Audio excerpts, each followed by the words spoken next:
अहो हे काय करून राहिले? मला तर काही समजूनच नाही राहिले. बुवा गुराढोराचं पाणी का म्हणून पिऊन राहिले? ज्या ओढ्याचं गढूळ पाणी गाई म्हशी पितात तेच पाणी तुम्ही पितात.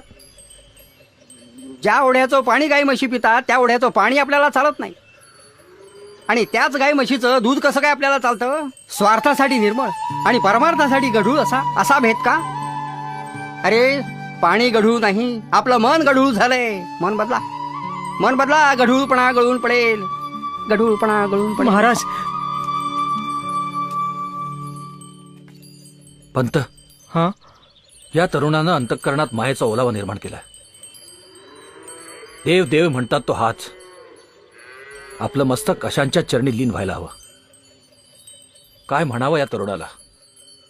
सामान्य तरुण म्हणावं तर विचार योग्याचे. याच्या अलौकिक व्यक्तिमत्वानं मी भारावून गेलोय.